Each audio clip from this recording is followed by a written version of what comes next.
Have you ever seen those diets that tell you that you can eat a little bit of everything, that moderation is good for us, and that restricting our diets too much or eating fatty foods is never going to work in the long term? We've all seen them, and I have a really interesting take on this today. I'm Catherine Kyle, and after a lifetime of eating what I wanted when I wanted, I became 56 pounds overweight and seriously unwell. After a lot of experimentation and research, I came across a solution that helped me to lose the weight and keep it off and feel better than I've ever felt. I now share this solution with thousands of people, and they transform their health as I did. So the question is it ever healthy to restrict our diets? And by restrict, I mean to cut out entire food groups and eat in a more restrictive way. My answer might surprise you, and I believe that yes, it is healthier to restrict entire food groups and eat more restrictive food, but that doesn't mean you need to feel restricted. I restrict my diet, but I feel free to be healthy and live the life that I want to live. If what you are doing, which is eating a little bit of everything, isn't working for you, then you might be interested in restricting your diet a bit too. So let's look a bit more into restriction. So what do you normally eat for breakfast? Is it a pancake, toast, cereal, bagel, bacon? And how many years have you been eating this same breakfast?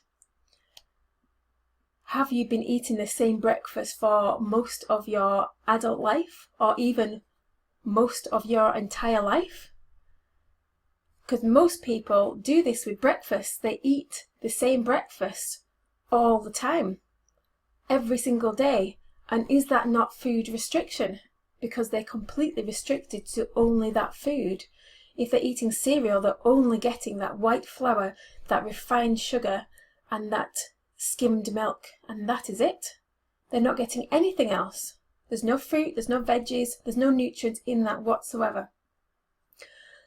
And I don't believe that entire food groups are generally healthy anymore. So if you class an entire food group as gluten, then no, I don't believe that that is a healthy food group to have.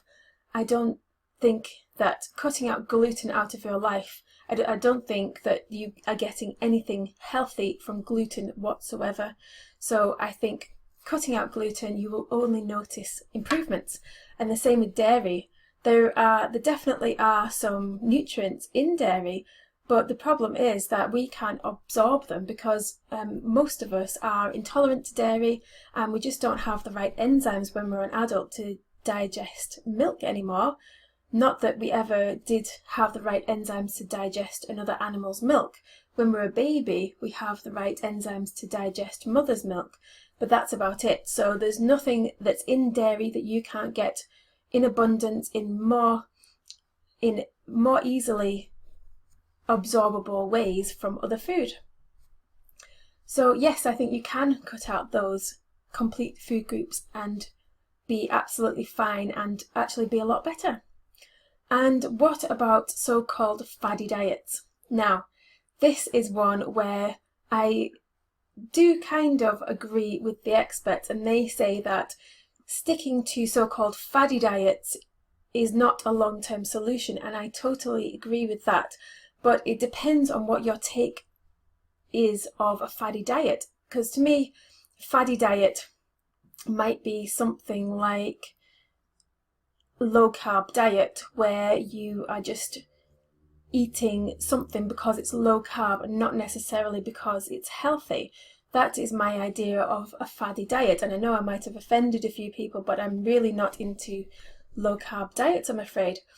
But for those people who say green smoothies are a fad, and that eating a green smoothie diet or replacing some of your meals with green smoothies like green Thickies is a faddy diet, then I would have to completely disagree with that. I really do not think that green smoothies are a faddy diet, because they are made up just of healthy foods, healthy real foods, fruit, vegetables, nuts, seeds, just things that you would want to be eating every single day of your life. And you can completely change the fruits. You can eat fruits that's in season. So you can, even though the green smoothie looks the same every single day, the content of the green smoothie has completely changed. So you're not just eating the same food every single day. Yes, it's a green smoothie, but it's what that green smoothie is made up of that changes. So no, green smoothies and green thickies are definitely not faddy diets. They are here to stay. I have been drinking green thickies for 7 years now, and